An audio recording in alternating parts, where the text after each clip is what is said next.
প্রথমে এই ভিডিওটা দেখে আপনার মতো আমি অবাক হয়ে গেছিলাম, কিরে গরম গরম বিরিয়ানি কেন ফেলে দেওয়া হচ্ছে। যখন এই বিরিয়ানির মূল কাহিনীটা শুনতে পেলাম তখন আমার শরীরের পশমগুলো দাঁড়িয়ে গেছে। মানুষ টাকার জন্য এত নিচে কিভাবে নামতে পারে, এই ভিডিওটা শেষ পর্যন্ত না দেখলে আপনারা বুঝতেই পারবেন না। তার আগে আপনাদের কাছে ছোট্ট একটা অনুরোধ, যারা এখনও চ্যানেলটিকে সাবস্ক্রাইব করেন নাই সবাই সাবস্ক্রাইব করে দিয়ে পাশে থাকবেন এবং কি জনস্বার্থের জন্য হলেও আজকে ভিডিওটা শেয়ার করে অন্যজনকে দেখার সুযোগ করে দিবেন। চলুন আমরা ভিডিওর মূল কাজে ফিরে আসি এবং কি এই বিরিয়ানির রহস্যটা আমরা আলোচনা করি আপনাদের সাথে। বাংলাদেশে বিভিন্ন জায়গায় দেখবেন রাস্তার আশেপাশে ছোটোখাটো হোটেল নিয়ে অনেকে বসে থাকে। আমরা ওইখানে অনেক মজা করে খাই, আঙুরগুলো চেটে পুটে খাই, কিন্তু আমরা আসলে অনেকেই এইসব বিষয় নিয়ে কখনো চিন্তা করি না বা আমাদের মাথায় আসে না যে আসলে কি এই খাবারটা স্বাস্থ্যসম্পন্ন আছে কি না, নাকি কোনো ভেজাল আছে, আমরা কখনো এটা নিয়ে ইনকোয়ারি করি না।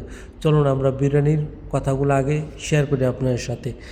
দর্শক বন্ধুরা, আপনারা যে দেখছেন 3টি ডেকের বিরিয়ানি ফেলে দেওয়া হচ্ছে, এই বিরিয়ানিতে কোনো সমস্যা ছিল না, ছিল বিরিয়ানিতে যে গুস্তটা ব্যবহার করা হয়েছে গুস্ততে সমস্যা ছিল। এগুলো কোনো সাধারণ গুস্ত ছিল না। আমরা যত সাধারণত মুরগি, গরু, ছাগল এগুলো দিয়ে এই বিরিয়ানিটা তৈরি করা হয় নাই। এই বিরিয়ানিটা কিসের গুস্ত দিয়ে তৈরি করা হয়েছে শুনলে আপনি নিজেও অবাক হয়ে যাবেন, হতভম্ব হয়ে যাবেন। মানুষ টাকার জন্য এত নিচে কিভাবে নামতে পারে। এই বিরিয়ানিগুলো তৈরি করা হয়েছিল কুকুরের গুস্ত দিয়ে। এলাকার লোকজন এই বিষয়গুলো জানতে পারাতে তখন তারা পুলিশকে বলে দেয়। তখন পুলিশের কাছে রিপোর্ট করার পরে পুলিশ এই বিষয়টি নিয়ে তদন্ত শুরু করলো। যখন তদন্ত করে দেখে যে সত্যিকারে এগুলো কুকুরের গোশত দিয়েই বিরিয়ানিগুলো তৈরি করা হয়েছিল, তখন সাথে সাথে এই 3টি ডেকের বিরিয়ানি তারা নষ্ট করে দেয় এবং কি যেই ওই দোকানের মালিক ছিল তাকে পুলিশে দোকানদারকে নিয়ে যায়। তো দর্শক বন্ধুরা, আপনারা একবার চিন্তা করুন যে মানুষ টাকার জন্য এত নিচে কিভাবে নামতে পারে। জনস্বার্থের জন্য হলো আজকের ভিডিওটা আপনাদের কাছে অনুরোধ, সবাই শেয়ার করে দিবেন এবং কি আপনাদের মূল্যবান মতামত কমেন্ট বক্সে জানাবেন এবং কি নিজেরাও সচেতন হবেন, অন্যজনকেও সচেতন করবেন। না হলে এরকম হাজারো দোকানদার বাংলাদেশে তৈরি হবে যারা কুকুরের গোশত দিয়ে বিরিয়ানি বানিয়ে আমাদেরকে খেয়ে দেবে।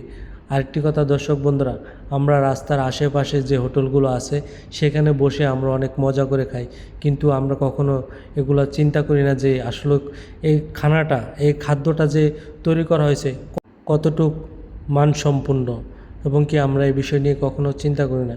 তাই নিজেও ভালো থাকবেন, অন্যজনকেও ভালো রাখবেন। সুস্থ সুখের মূল। দর্শক বন্ধুরা, তাই আজকের ভিডিওটা আপনাদের কাছে অনুরোধ, জনস্বার্থের জন্য হলেও ভিডিওটা শেয়ার করে দিবেন। আর বাজার থেকে যেই জিনিসটি আপনারা কিনবেন সেটার এক্সপায়ার ডেট দেখে অবশ্যই কিনবেন, না হয় আপনিও অনেক ধরনের বিপদের হাতে পড়তে পারেন বা বিপদের সম্মুখীন হতে পারেন। তাই সবাই ভালো থাকবেন, সুস্থ থাকবেন। আল্লাহ হাফেজ।